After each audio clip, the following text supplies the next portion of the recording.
and welcome back to Reset. I'm your host, Ash Cam. Today we are discussing what it's like to become a single mother by choice. If you are like me and my friends, you probably prioritized your career early on in life, and it wasn't until your 30s that you started to even consider what it could look like bringing a child into the world. So I'm absolutely delighted to welcome Michelle Smith to the studio with me today. She is an acupuncturist that specializes in women's health and fertility. She's the founder of Ova Acupuncture, which has 2 clinics in Brisbane, and she is currently a pregnant single mother by choice. Michelle, welcome to Reset. Thanks so much for having me. I'm really excited to have this chat. I have so many questions for you, and I think the Reset listeners are going to be really curious as well, because it's something that I know is a rising trend, becoming a single mother by choice. But for a lot of us, we don't know anyone personally that has done it just yet. I think over the coming years, it's going to become more and more common, and we will experience it in so many different forms. But can you tell me a little bit about your journey? Because I remember reading online that this wasn't a plan B for you. You have been thinking about this for about 6 years now. So how did we get here? What was your career and life like before choosing to be a single mom by choice? Yeah, I mean, when I was a little girl, I wasn't playing with my dolls and dreaming that one day in the future I'd be able to choose a sperm donor online and add the vial to cart and then become a mother. So it's not something I've thought about my whole life, but certainly I went through a bigger breakup when I turned 30. It was also the year of the pandemic, and that breakup when I was 29 really made me think, and I did a lot of soul searching. I did a lot of therapy to understand, do I want to be a mum? And if so, how do I want to be a mum? So that was 6 years ago. So it's been a decision that I've been contemplating for some time. But before that, before even becoming an acupuncturist, I never in a million years would have believed that my life path was to become a women's health and fertility practitioner and to become a solo mum by choice. I moved to Dubai when I think I was 21. I was working in marketing. I sort of had a very work hard, play hard lifestyle. I never imagined living back in Australia. I thought I was going to live in Dubai forever. My boyfriend was Emirati. He was from the UAE. So my whole life was centered around living in Dubai, working my way up the corporate ladder, and really kind of embodying that girl boss era that I think a lot of us millennial girls can relate, can relate to. And it wasn't until I actually got sick and Western medicine, my doctor at the time said, Michelle, my only solution left for you is to move to the countryside for a year and rest, because I had chronic fatigue, I had PCOS, and I had a host of health stuff going on. And I thought to myself, well, I can't do that because I've got all these big dreams, all of these big ambitions. I can't exactly move to the country and rest. And I started seeing an acupuncturist, and that really just changed my whole life, because not only did she help me so much with my health, but it became very clear to me that I had a different life path planned. And then I ended up moving back to Australia, studying for 5 years to become an acupuncturist, and now having my business, which has just been such a blessing. And then part of that unraveling of me choosing to become an acupuncturist and then working with women on their fertility, it's just opened my awareness to all of the different paths to becoming a parent. And along the way, I decided to do it myself. So like you mentioned, I'm pregnant, and I'm pregnant via IVF with a sperm donor. And I'm really happy to share my experience in becoming a solo mum by choice, because like you said, it is becoming more popular. And I think in 5 years, it will just be a very normal thing. But I know I'm the first person that I know in my immediate circles outside of my patients that have done it. So I know for a lot of people listening and a lot of people in my life, I'm the first person that they will really have spoken to about it. So I'm happy to share. Yeah. What did your friends and family say when you first told them you're either going down this path or I'm pregnant? What was the reactions like? Yeah, I think so. I've got 3 sisters and we're all really close. They all knew that I was doing IVF. So I told them last year. I had mentioned it over the years, like I would mention that if I haven't found a partner, like this is something that I'm considering, or looking into, or I might like share some research on, adulthood outcomes for children raised in single mother families and things like that. So last year, when I told my family, I told my sisters first that I was planning to do it. They were just so excited. But to be honest, they weren't surprised. They were like, Mish, this is the most normal way for you to become a mum. Like, there is nothing more on brand for you than to become a solo mum. I wasn't worried about telling my mum, but, my mum's 70. This is really new for her generation. Yeah. And so I didn't have a hesitation, but I did have at the back of my mind, like, I wonder how she'll respond. And when I told my mum, she burst into tears and she just said, I'm so, so happy for you. And I lost my dad 3 years ago. And the first thing she said was, your dad would be so happy. And I was like, okay, that just was not that I needed that permission, but that was just an immediate, like, this is okay. And this is like, I just kind of knew when she had that response, like this was going to happen. Yeah. And I felt so buoyed by my family's response. My friends have all been amazing and supportive, and my patients at the clinic have also been really amazing and supportive. So I'm really blessed to have a very strong community around me. Have you had any interesting reactions from people that don't know you quite as well when you say, I'm pregnant, and then instantly they're thinking, wait, was she dating anyone? Who's the partner? Who's the dad? Like, how have you navigated that? Yeah, I think I really go at it from the angle of I don't think anyone means me ill intent. And so usually it's just from a place of curiosity or, naivety, which is fine. I hurt my back 2 weeks ago, and so I booked into the osteo. And my regular osteo wasn't working, so I had to fill in. And obviously I'm pregnant, so I had to tell her I'm pregnant. And I explained how I hurt my back, and she said, oh, your hubby will just have to pick up the dog from now on. And she said it so innocently. Of course, yeah. And I just said to her, oh, actually, I don't have a partner. Like, I'm doing this on my own. And she was like, oh my God, that's amazing. And the rest of the appointment was just her picking my brain. And she actually is thinking of doing it herself. The universe aligned there, like, to bring you two together. Yeah. Some responses have been a little off. People say to me, oh, it's such a brave decision. You must be so overwhelmed and very daunting, and it's really just a projection of their experience. Yeah. And I don't let that get to me. I think it is brave, but I think lots of decisions we make in life are brave ones. I think it is going to be hard, but I think any parenting journey is hard. So I don't really let those comments get to me. I've definitely had a lot of men say, oh, but I would have had a kid with you. What a compliment, I think. It's a weird one. You never quite know how to respond to it. For someone to say, oh, I would have had a baby with you, it allows them to romanticize the idea of becoming a father without really any strings attached. And that's not the case for a solo mum.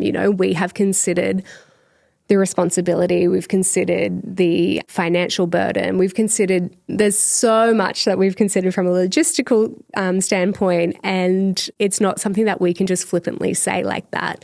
And so much time and care was spent in me deciding who I would choose as my donor, that for someone to say, oh, I would have had a baby with you, just feels a little bit flippant. But again, I don't think they say that with ill intent, and they don't really have any consequences to that phrase either. So there's been some funny moments, but generally I go from it from the perspective of people are just being curious. They're learning as well. And if somebody says something that I don't love, I just use it as a teachable moment. Yeah. And you've been sharing a lot of content online as well. And what I loved is so much of it, but one of the things was the splitting apart, finding a partner and having a baby, and not making the timeline need to follow partner first, baby second. And I think that's quite refreshing and empowering for people to hear as well, that it doesn't have to follow that timeline anymore. Yeah, I think, and when I went through that breakup when I was 29, and I did specifically work with a therapist to understand whether or not I wanted the relationship or whether or not I wanted a baby. And because at the time I was deciding whether or not I would freeze my eggs. And ultimately, I decided not to freeze my eggs. And the reason why I chose not to freeze my eggs was because I knew I wanted to be a mum in my mid-30s. I knew I wasn't willing to wait till later in life. And so as I've navigated my 30s and I've been in relationships and we've discussed children, there was a level of self-sacrifice, I think, that was becoming apparent in some of those relationships that I just wasn't willing to do. And because I had that clarity that motherhood was the priority for me over the relationship, I do think I was able to leave relationships that I could see probably weren't going to serve me in the long term, even though in the short term, they actually ticked a lot of boxes in terms of their career, their earning potential, their family, similar values, etc. I was able to leave those partnerships that weren't actually so great for me because I understood that distinction between motherhood and relationship. And I had already come to terms with being happy in myself, that I was happy to become a mum on my own, regardless of the relationship or not. But it's tricky. I have girlfriends that really want to have children, but the relationship is more important to them. So they've said to me they're willing to wait and they're willing to even not become a mum because they want to find their life partner, which is beautiful. And, I love that.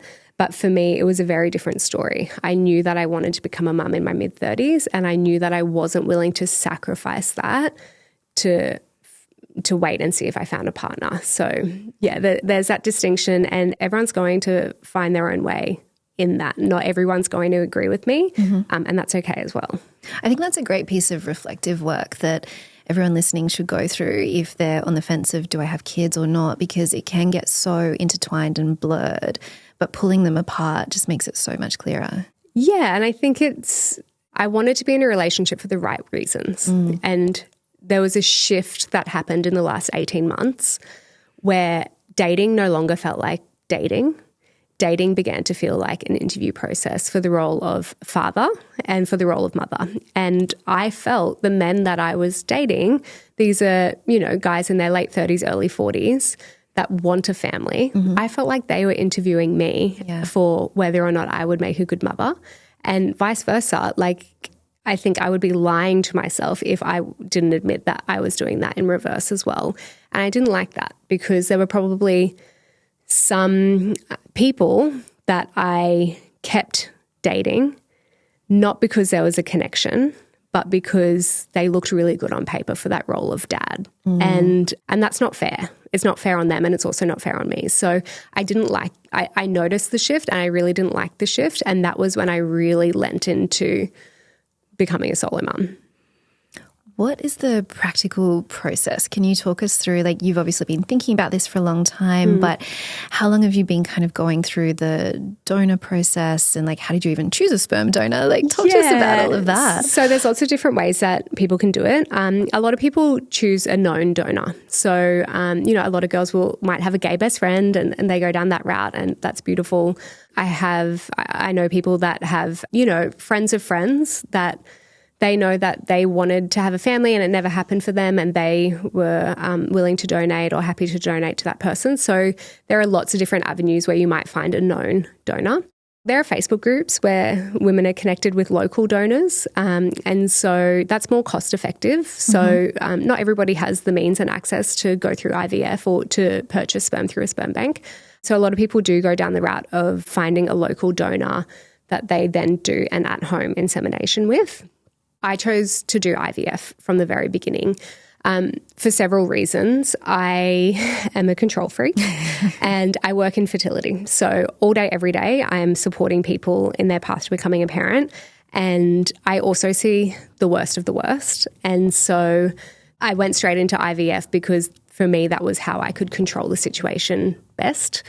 I also know that I want to have more than one child. So doing IVF now at 35 meant that I only had to do that egg quality preparation once. So I spent a lot of time preparing for IVF, spent a lot of time, changing my diet, cutting out alcohol, reducing coffee intake, all the supplements, all the acupuncture, all of the things.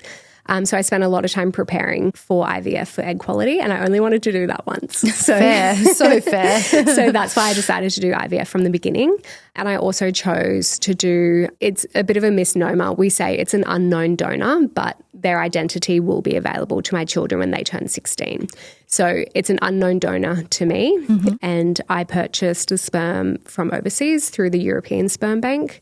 That was a whole experience in itself, choosing the sperm. How do you choose? Because from what I hear from friends that have gone through this, not as single mamas by choice, but they've had sperm donors, you get a lot of information. It can almost be a bit overwhelming. Like I didn't know that much about Alex, my partner, before having a baby with him, and I've known him for most of my life, it feels like. So how did you choose, and what kind of information do you get? Yeah, everybody has their own filtering process. For me, very early on, there were some things that I knew were important to me, and then other things that just seemed a little bit less important. I wasn't married to their appearance, so I ended up choosing, a donor with brown eyes and brown hair and kind of basic looking appearance. But I know a lot of people, if they've got blonde curly hair, then they might really want their kids to have blonde curly hair, so they'll try and find a donor that mirrors that. I spent a lot of time really analysing their personality traits. You get quite a lot of information about their personality. The European Sperm Bank does pretty extensive interviews. I have about a 15-minute voice interview between my sperm donor and someone from the sperm bank. And so hearing their voice, you can begin to glean a lot of information from their voice, their tone, and how they answer questions. But so I spent a lot of time. I also read people for a living. If anyone knows the Enneagram, I'm trained in the Enneagram. So I spent a lot of time really trying to understand their personality. I read somewhere that a lot of traits like being quick to anger are inherited from the father's side. Ooh. So I was being more particular around personality traits than appearance. And then you get the general stuff that you'd expect, like a medical history for the donor and for their family and so on and so forth. You also get pictures of them when they were a toddler. Oh, that's quite cute.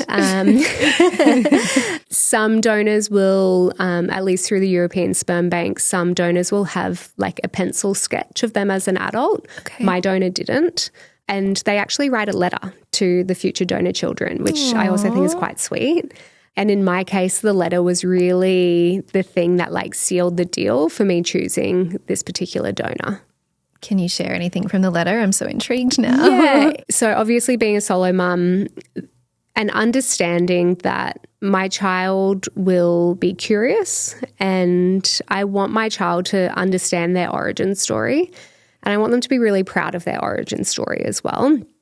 So I found that a lot of the letters from the sperm donors really centered the parents. And so, your parents really wanted you, your parents this, your parents that. Mum and dad, da, da, da. And because I'm doing this on my own, I just felt like that might other my child if they were to read a letter that was really centered on the parents. What I loved about the letter that my sperm donor wrote was that it centered the child, and it felt as if they really cared about the future well-being of their, donor children. And just really sweet life advice, stay curious, stay healthy and active, just some really like sweet life advice that resonated for me. And like I said, I think that letter is going to form a really important part of my child's origin story. And so reading it, that for me just felt like a nice thing that my child will be able to hold, and carry with them until they're 16. And when they're 16, they will be able to find out the donor's identity. And if they want to, we can reach out to them and we can go down that path. But that's not something we need to think about for a little while. You've got time. You've got time. And the donors know that becomes available at age 16 as well? Yeah. So that's compulsory in Australia. I believe globally now. But yeah, absolutely in Australia. It's called ID release. Okay. So you can only purchase sperm from overseas if their identity is available. And I'm sure there's a lot of people listening that are curious about the cost. I'm sure this path is not a cheap one. Yeah. How much roughly are we spending to become a single mum by choice?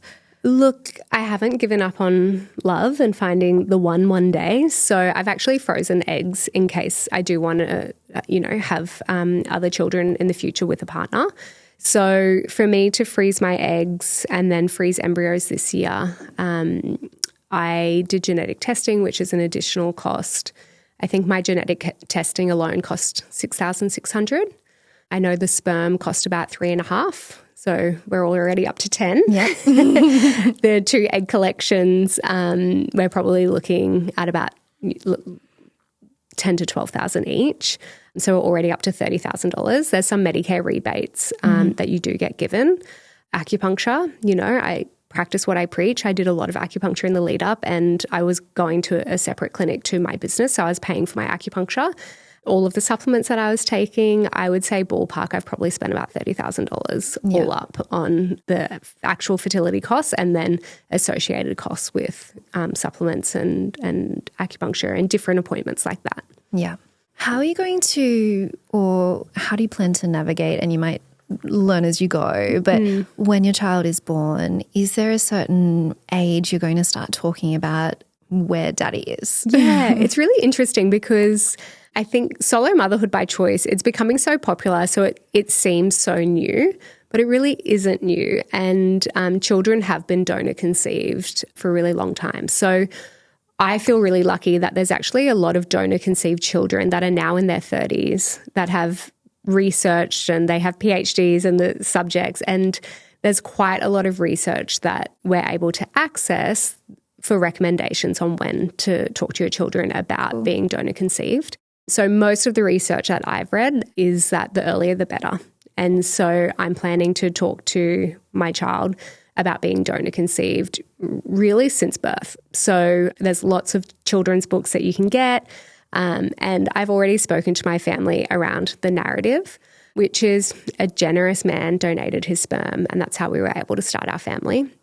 There's stories of donor disappointment. Oh. So I've read that you shouldn't embellish how amazing the donor is in case when they do get older, they reach out and they're disappointed by who the donor is. I'd never considered that, but that could. So, I said to my mum, we don't say things like an amazing, kind, handsome man donated, because we don't know those things. Yeah. The only thing I truly know about the donor is that he made a generous act to donate sperm. Yep. And so that's my plan, is to just be really matter of fact about their origin story and from an early age talk to them about being donor conceived. In the solo mum community, there are lots of Facebook groups that I'm a part of. And people will say, how are you guys navigating this? So it's really amazing to have this community of solo mums where you can ask, how have you navigated that, and actually see what women are doing. But from what I've read, from what I feel comfortable with, I'll probably just be saying, that's your donor. They'll have a copy of the letter. They'll be able to access any information, but I plan to just be really transparent. Yeah. Yeah. Yeah. So you've talked about the village online a little bit that is going to be rallying around you and helping bring this beautiful baby into the world. Yeah. Who is part of your village? Yeah, it's funny because people will say to me wow, it's so brave you're doing this alone. And not once have I felt alone in this journey so far. And I know I'm not raising my baby alone. I have a lot of support around me. I'm really lucky. I've got a great family. So like I mentioned, I've got 3 older sisters. I'm really close with my mum. My mum will be my support person. She'll be, with me in those early days. I've got beautiful friends that I'm still friends with from high school. So I feel really fortunate to have such a solid friendship group. I've helped a lot of people in their journey to becoming parent. I feel very buoyed by my patient community and the community that we've built at Ova. It's really sweet. I've had old patients of mine say, I'll be your babysitter. Aww. And just people that throughout the years have come into the clinic. They're no longer patients, but they still follow my journey. So I feel really bolstered by the community that we've built at Ova. And then the solo mum community. There's so many, I've already been connected with so many amazing solo mums by choice, some of the strongest, most interesting, intelligent women. And I know that I'll be so supported by the solo mum community as well. And I'd be remiss to say, like, the support that I'll get from, from paid help as well. Like, I'll be making decisions now that I'm a solo mum by choice that I probably wouldn't make had I had a child with a partner. Things like daycare or finding care outside the home for my child so that I can return to work. So I know that there'll also be aspects of the village of, paid help as well. Yeah. What is your plan with time off and returning to work? Like, running a business has its own challenges to throw in there. What does it look like? Yeah, I mean, I love what I do. I think my team will have to handcuff me to keep me away from the business. I'm planning to take 3 months off completely. I'll probably return to work gradually and just start off seeing patients 1 half day a week and then slowly return that way. I'm really fortunate that my business is set up in such a way. I've got an operations manager. I've got great supports within the team that I do believe if I was to take maternity leave tomorrow, the business is in a place where it would be okay to run without me. And that's really what I've been working towards for the last 3 years. Knowing that potentially solo motherhood was part of my future, I really engineered my business so that I wasn't integral to the day-to-day running. So that's been a strategic move on my behalf. Like any small business owner, though, I don't think I'll truly switch off from the business, but I'll certainly try to take at least 3 months where I'm not seeing patients and I'm just taking a bit of a break. And then I'm excited. I'm excited to go back to work. I'm excited to be a working mum. I know that we can't do it all or have it all, and certainly I'll be relying on the support of my community. But I am really excited about returning to work after I have my baby too. You seem very confident and at ease with your plan, but is there anything that is making you really nervous? I don't know that it makes me nervous. So I'm having a boy. And when I found out the sex, I'll be honest, I cried for about an hour. And a lot of my friends have said, was it gender disappointment? And it wasn't gender disappointment. I think it was accepting the reality of raising a good man in the current landscape. That really hit me. And so I don't think I'm nervous about raising a boy, but I definitely feel the weight of that responsibility. And in the current climate, being really conscious about raising a boy who will go on to become a really beautiful man, that's something where, like I said, I'm not nervous about, but I'm definitely feel the stakes are higher somehow for me.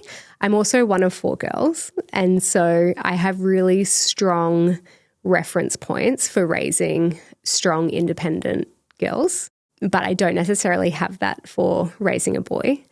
So that's probably one thing that I'm more conscious about now. I've already started reading the parenting books and how to navigate that chapter. So I'm not nervous about it, but it's really something that I take seriously, and I really want to parent in such a way that I'm raising a boy that is really connected to their emotions and to their softness as well as their strength.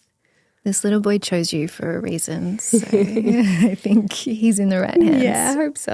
And I've got 10 nieces and nephews, so they're also coming into a little tribe of cousins, so that's going to be really beautiful to witness as well. It's going to be so fun. Yeah. How, and it might be too soon to know, but how do you think you'll approach dating in the future differently being a mum? A much higher level of discernment. Yeah, it's something, dating's just not a priority for me at the moment at all. It's interesting, if I'm out and about and, people do ask you out or ask you for a coffee and I just politely say no. I don't think I need to explain to them, actually, I'm pregnant at the moment. And, I don't need to go into that story. But it's just been interesting for me to notice how little a priority that is for me at the moment. Imagine in the future that for me to date whilst having children, I would take that really seriously. And like I said, just be so discerning on who has access to my family. I imagine that I would want to spend a lot of time with that person as a friend before dating ever became a reality. But I can't even imagine it at this point. I've really decentered men to such an extent at the moment that it's just not even on my radar, but I'm definitely open to love. And I think in the future it would be really beautiful to find a life partner and to go through sort of, you know, that adventure together. But at the moment it is really the bottom of my priority list. For the woman listening who is new to even considering being a single mum by choice and is sort of in their learning phase, what is something or a few things that you really think they need to know? I did spend a lot of time listening to other women's stories. And so there are some great Instagram accounts where you can follow along and see women who have done it. And even since I've been sharing about my story online, I've had so many people reach out to me and say, oh my gosh, you've inspired me to go down this path, which I think is really beautiful. So listening to other women's stories was a huge part of my journey into deciding. Spending time introspectively to really understand if this is right for you. I spent a lot of time on this decision. It wasn't something that I made lightly. So getting really quiet and turning inward and having that introspection, I think, is really important. I've had to do a lot of life financial planning to make sure this I can do this. One of the realities is I spoke to my broker, and I'm fortunate to own my home. We were talking about future family home, and she said, Mish, you own your own business and you're about to become a single mum. The banks probably won't look at you. So making big life decisions like that, just planning for them. So I've been able to plan, like knowing that that could be reality.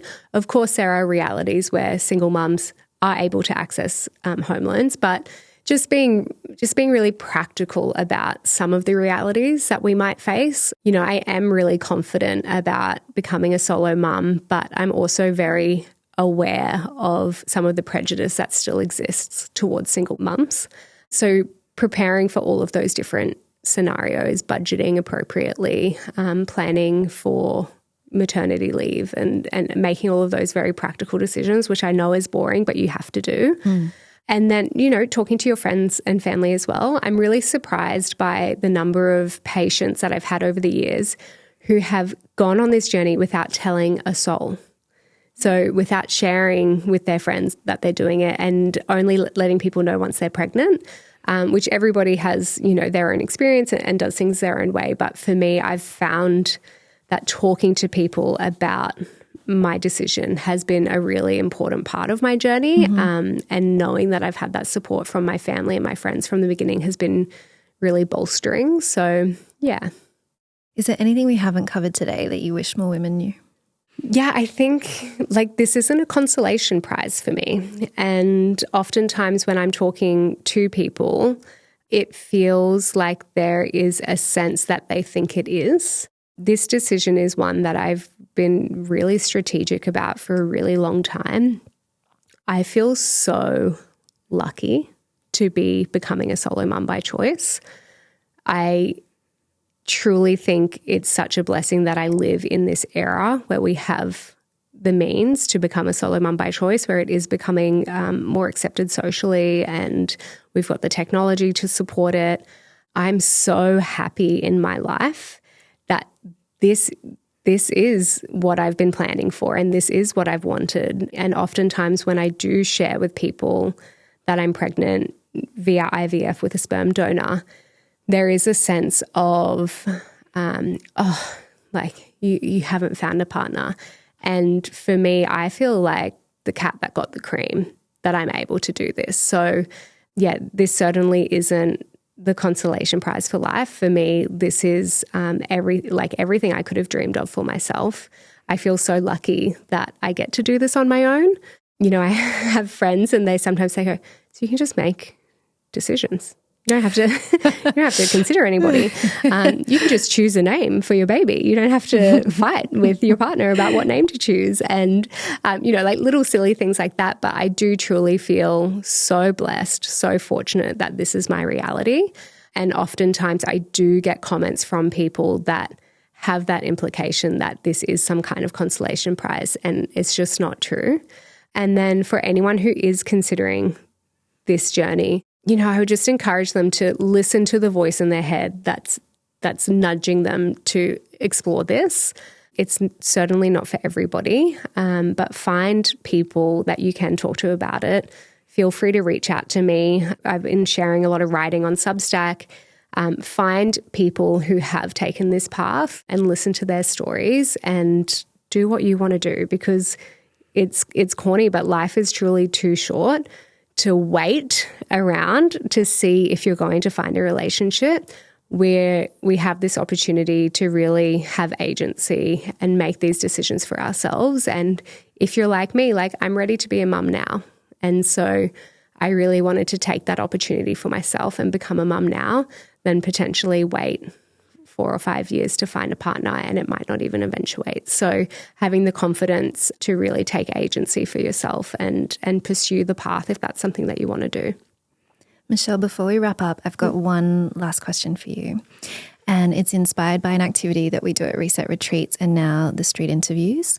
I'm going to bring a card deck over to you. Sure. And you're going to pick a card at random. They have the start of sentences on it. You're going to read out the sentence and then just say whatever comes to mind. Sure. Sound good? Yeah. Let's do it. Okay. A day I'd love to relive is... It would be one of the final family days that we spent before my dad passed away, for sure. Just a simple day at home, the kids running around, mum and dad having a tea, and the family just being together. Yeah. You're making me want to cry now too.